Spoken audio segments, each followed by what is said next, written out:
the 70-year love story that defied war, time, and death itself. You're about to hear about a soldier who lived 70 years with a broken heart.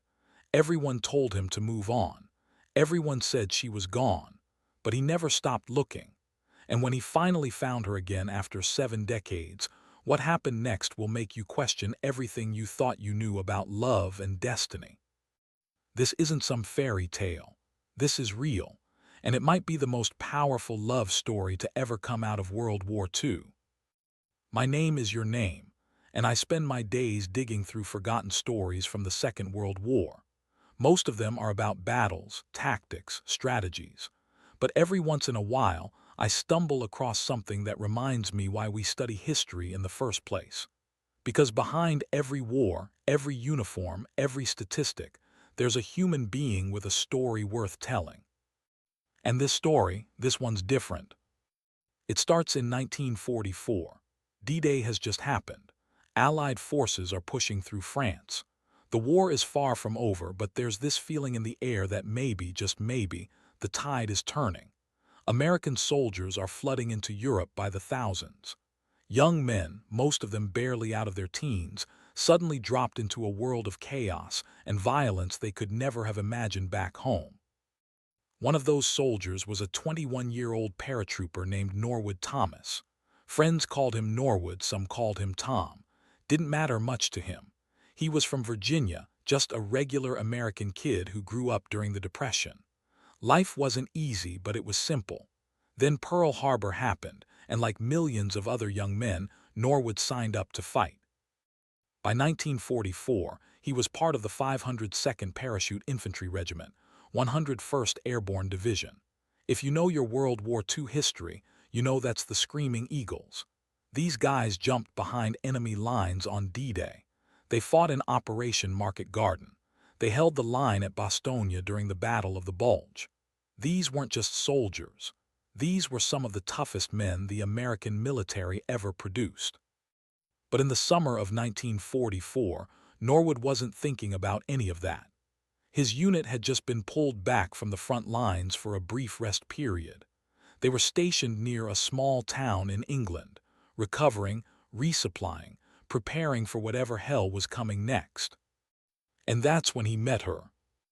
Joyce Morris was 17 years old, British, local to the area, and like so many young British women during the war, she'd been living through years of blackouts, rationing, air raids, constant fear. The war had stolen her teenage years. She'd grown up faster than any kid should have to. Now there were thousands of American soldiers passing through England during this time. And yeah, there were romances, lots of them. British girls and American GIs falling for each other, making promises, dreaming about a future together once the war was over. Some of those relationships lasted, most didn't. That's just the reality of wartime romance. You meet someone, you spend a few weeks together, maybe a few months if you're lucky, and then the war tears you apart. Maybe you see each other again. Probably you don't. But Norwood and Joyce, from the moment they met, something was different. They met at a social event the military had organized. Just a dance, really. A way for soldiers to blow off steam, meet some local people, pretend for a few hours that there wasn't a war going on. Norwood wasn't really the dancing type, but his buddies dragged him along. Joyce almost didn't go either. She'd been to these things before, and they were always the same. Crowded, loud, full of soldiers trying their best pickup lines. But her friends convinced her, and she figured what the hell, might as well get out of the house for a bit. They spotted each other from across the room. That's how Norwood remembered it later. Said he saw her standing there with her friends and something just clicked. He walked over, introduced himself, asked her to dance. She said yes. They talked all night. Not about the war, not about what came next, just about life. Where they came from, what they liked to do, what they dreamed about. Normal stuff. The kind of conversation you forget is possible when you're living through something like World War II. By the end of the night, Norwood knew he wanted to see her again. Joyce felt the same way. So they made plans. Next day, next week, whenever Norwood could get away from base. Over the next several weeks, they spent every possible moment together. Norwood would sneak off base when he could. They'd meet in town, go for walks, sit in parks, just talk. Sometimes they'd find a quiet pub and share a drink. Other times they'd just sit together, not saying much, just being present with each other. Joyce saw something in Norwood that she hadn't seen in the other soldiers who tried to win her attention. He wasn't trying to impress her with stories about combat or medals or bravery. He was just himself. Honest, kind, a little shy maybe. And he listened, really listened, like what she said actually mattered to him. Norwood, for his part, found in Joyce something he desperately needed, a connection to a world beyond the war. When he was with her, he wasn't a soldier. He wasn't thinking about the next mission, the next jump, the next battle. He was just a young man falling in love.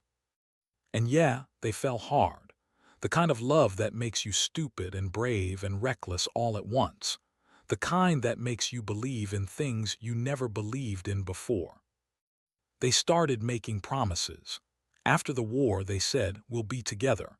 Norwood would find a way to bring Joyce back to America. They'd get married, build a life, have a family. All the things young people in love promise each other. But here's the thing about wartime promises. They're beautiful and fragile and almost impossible to keep. In September 1944, everything changed. Norwood's unit got new orders. Operation Market Garden was about to begin. It was supposed to be the mission that ended the war by Christmas. Thousands of paratroopers would drop behind German lines in the Netherlands, secure key bridges, and open up a path for Allied tanks to roll straight into Germany. On paper, it sounded brilliant. In reality, it became one of the most controversial operations of the entire war. But that's a story for another time. What matters here is that Norwood had to leave, and he didn't know if he'd ever come back. The night before he deployed, he and Joyce met one last time. They didn't talk much about the mission. What was there to say? They both knew the odds. Norwood might not survive the jump. Even if he did, there was no guarantee he'd make it through the fighting. They made one final promise to each other. When the war ends, we'll find each other. No matter what. No matter how long it takes. Joyce gave Norwood a photograph of herself. He kept it in his pocket close to his heart. Norwood gave Joyce a promise. "I'll come back to you, I swear it." And then he was gone. Operation Market Garden was a disaster. Not a complete disaster, but close enough. The paratroopers did their job, took their objectives, held their ground. But the armored columns that were supposed to link up with them got bogged down. Supply lines stretched too thin. Intelligence failures meant the Allies didn't know they were dropping right on top of two SS Panzer divisions. Norwood's unit fought like hell. They held a bridge for days under constant attack. Men died all around him. Friends he'd trained with, jumped with, laughed with, gone in an instant. But Norwood survived. He made it through Market Garden. Then he made it through the winter. Then came Bastogne, and he survived that too. Month after month, battle after battle, somehow he kept going. And the whole time he carried Joyce's photograph. Every time things got bad, every time he thought he might not make it another day, he'd pull out that picture and look at her face. Reminded himself why he had to survive. He'd made a promise. Finally, in May 1945, the war in Europe ended. Germany surrendered. The fighting was over. Norwood had made it. Against all odds, he'd survived. Now came the hard part, keeping his promise. He tried to find Joyce. God, he tried. But this was 1945. No internet, no cell phones, no social media. If you lost touch with someone, finding them again was nearly impossible, especially across international borders. Norwood wrote letters, sent them to the last address he had for Joyce in England. No response. He asked around, tried to track down people who might know where she'd gone. Nothing. Weeks turned into months. The military was processing millions of soldiers, sending them home, helping them transition back to civilian life. Norwood got his orders to ship back to the United States. He left England with a broken heart, but he didn't give up hope. He told himself he'd find a way. Once he got home, once things settled down, he'd figure out how to track her down. But life had other plans. Back in Virginia, Norwood tried to rebuild. The war had changed him like it changed everyone who went through it. He had nightmares, flashbacks, all the things we now call PTSD, but back then just called nerves or stress, and told men to get over it. He got a job, tried to move forward, but he couldn't stop thinking about Joyce. He wrote more letters, made more inquiries, still nothing. Then, a few years after the war, Norwood received news that shattered him. Through a mutual contact, he learned that Joyce had died. The details were vague, but the message was clear. She was gone. Norwood was devastated, but what could he do? He had no reason to doubt the information. People died all the time, especially in those post-war years. Disease, accidents, complications from wartime hardships. It was entirely believable. So Norwood did what everyone told him to do. He moved on. He eventually married another woman, built a family, lived his life. But Joyce never left his heart. There was always this part of him that wondered, that remembered, that kept that photograph hidden away like a secret piece of his soul. Years passed, decades passed. Norwood's wife passed away. His children grew up, had families of their own. He became a grandfather, then a great-grandfather. Life marched on. But here's what Norwood didn't know. Here's the part that makes this story almost unbelievable. Joyce wasn't dead. She'd never died. The information Norwood received back in the late 1940s, wrong, completely, tragically wrong. So what really happened to Joyce? After Norwood left England in 1945, Joyce waited. She waited for letters that never came. She waited for news that never arrived. She had no idea where Norwood had gone, how to reach him, whether he'd even survived the rest of the war. Remember, this was before modern record-keeping, before databases and search engines and easy ways to track people down across countries. If you lost touch with someone, especially someone in another country, finding them again was almost impossible. Joyce tried. She asked around, wrote letters to military offices, did everything she could think of. But she was just one British girl trying to find one American soldier among millions. The odds were impossible. Eventually, like Norwood, Joyce had to move on with her life. She married another man, had children, built a life in England. But she never forgot Norwood.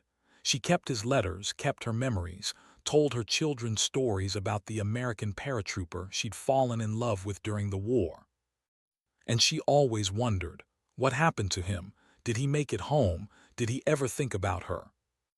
The years turned into decades. Joyce's husband passed away. Her children grew up. She became a grandmother. Life, as it does, kept moving forward. But neither Joyce nor Norwood ever forgot each other. They both lived their lives carrying this secret piece of history, this love story that never got its proper ending. And then came the internet. This is where the story takes a turn that could only happen in the modern age. Because while Norwood and Joyce spent decades separated by distance and misinformation, the world was changing around them. Technology was advancing. Suddenly, finding people from your past wasn't quite so impossible anymore. In the early 2010s, Norwood was in his late 80s. He'd become something of a local celebrity in the veteran community.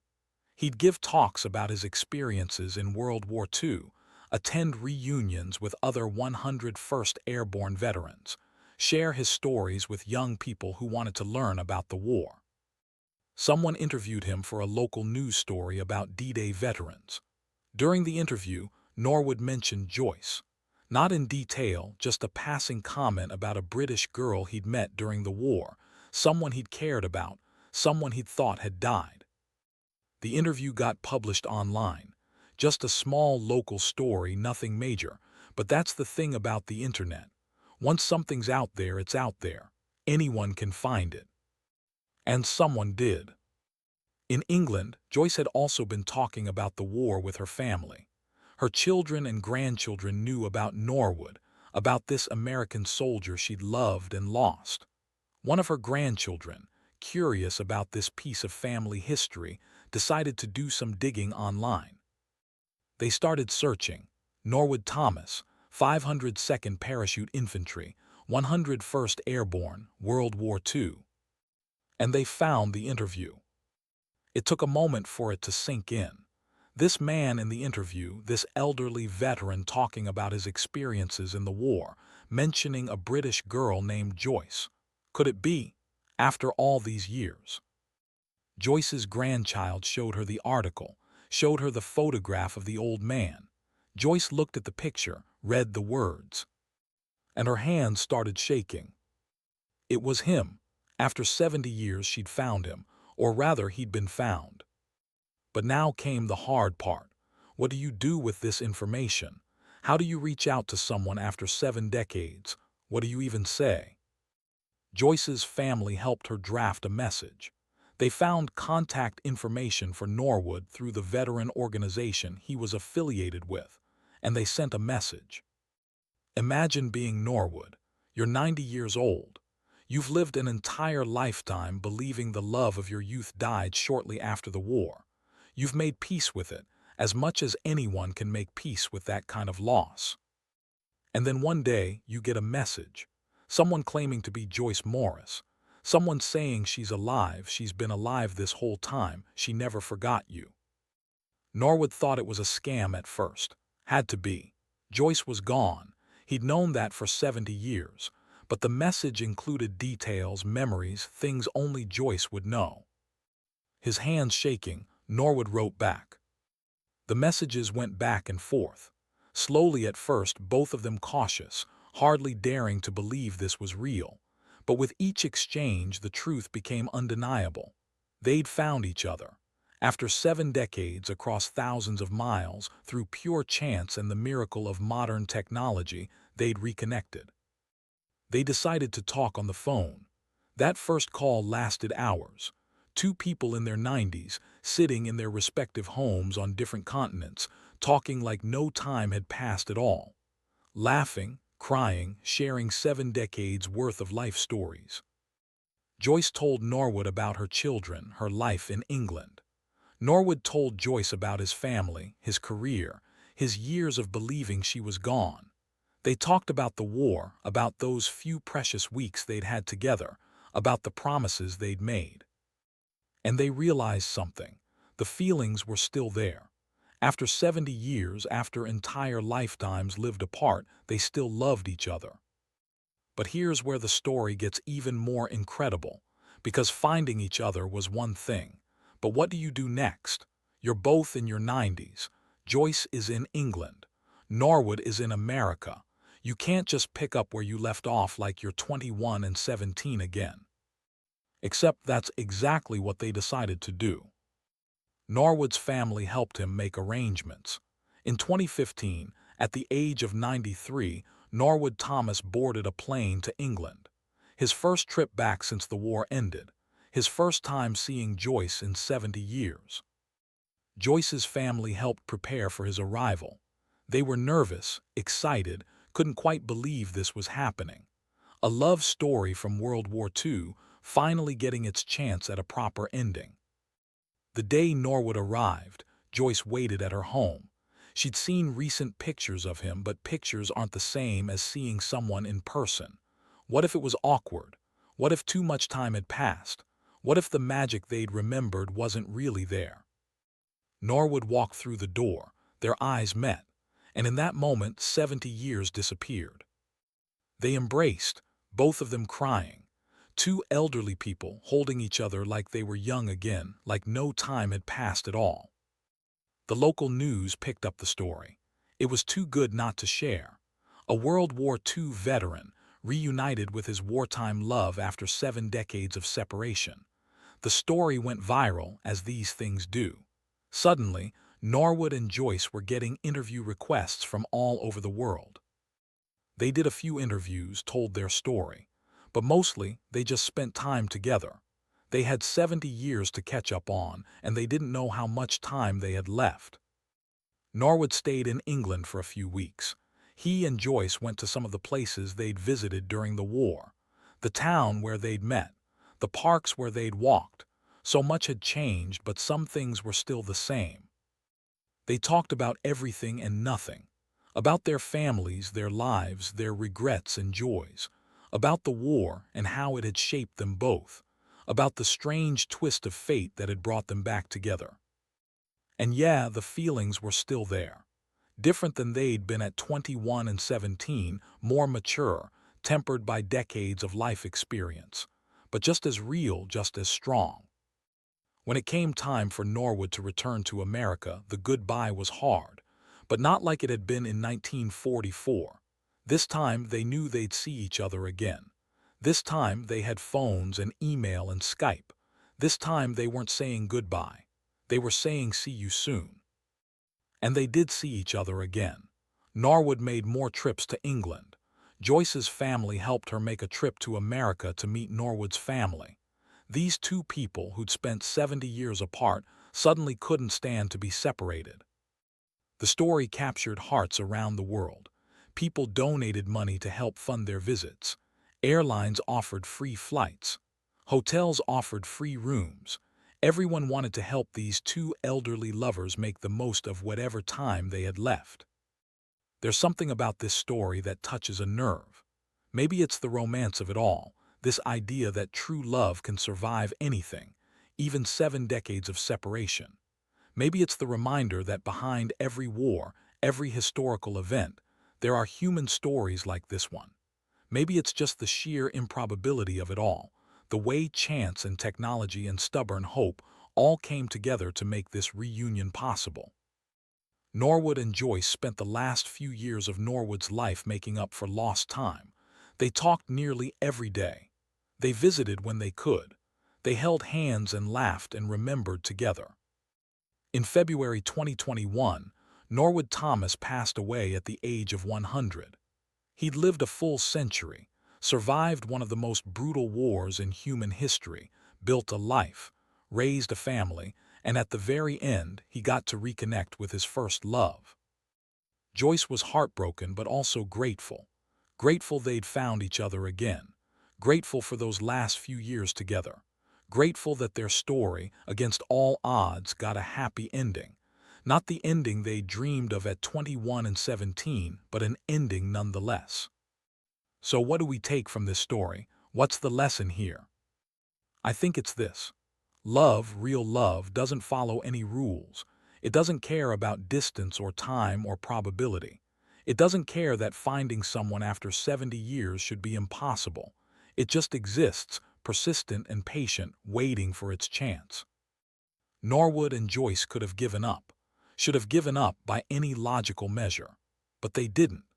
They carried their love for each other through 7 decades, through marriages and families and entire lifetimes, never quite letting go of that piece of their hearts they'd given away during a war. And in the end, they got their reunion. Not the life together they dreamed of, but something just as precious. Proof that what they'd felt all those years ago was real. Proof that they hadn't been forgotten. Proof that some promises, even when they seem impossible to keep, can still come true. Their story reminds us why we study history in the first place. Not for the battles and strategies and big political movements, but for the human beings living through those events. For the soldiers and civilians trying to find love and meaning and connection in the middle of chaos. Norwood and Joyce's story is a World War II story, yes. But more than that, it's a human story. A story about two people who met at the wrong time in the wrong place, but found in each other something worth holding onto for the rest of their lives. It's a story about hope, about never quite giving up on the things that matter most, even when everything tells you to let go. It's a story about the power of modern technology to reach across time and space and reunite people who thought they'd lost each other forever. And it's a story about love, the kind of love that survives everything life throws at it, the kind that waits 70 years for a second chance. Norwood kept Joyce's photograph in his pocket through the entire war. Through Market Garden, through Bastonia, through every battle and every close call. He carried her memory for 7 decades, even believing she was gone. Joyce kept Norwood's letters, told her children about him, held onto those few weeks they'd had together like a precious secret. And in the end, that was enough.